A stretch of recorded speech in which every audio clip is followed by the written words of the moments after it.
Okay, so we are doing the Chuckit lab today. So you're going to open it, save it to Notability. Since again I'm on my MacBook, it looks a little bit different. So this is exactly the same type of setup as our, oh, sorry for the bell.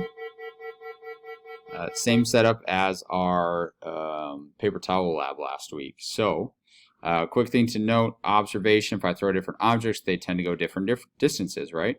So just like last week, you're coming up, what are the factors that would impact how far you could throw an object? Listed, I think five here. Okay, so I'm just gonna mark up the text and add a text box here. So come up with 5. And then you're gonna choose one that you're gonna test, and then you're gonna test how to do it. Choose one, and then answer the question. So just like before, what factors do we need to control? You should come up with 3 potential errors and how we could prevent them. I love that. Fill that out.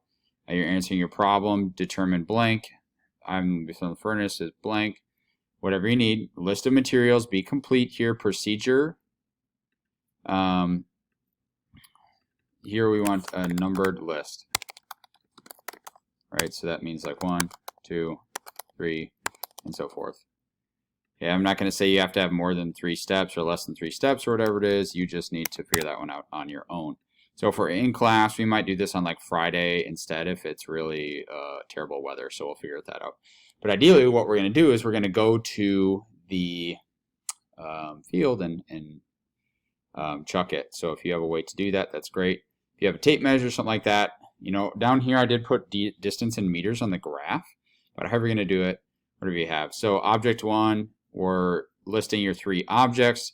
Trial 1, throw it 3 times, get your distances and so forth, and then complete your graph below. So your graph may be a bar graph, it may be a line graph depending on what you choose as your factor. If you chose mass as an example, then mass would be down here, or weight or whatever it might be, and then you're going to have a graph between whatever you have. Make sure you title it, have equal scales, and then you're answering these 3 questions down here based on your lab. All right, best of luck to you. Ask questions if you have them. Okay, love you, bye.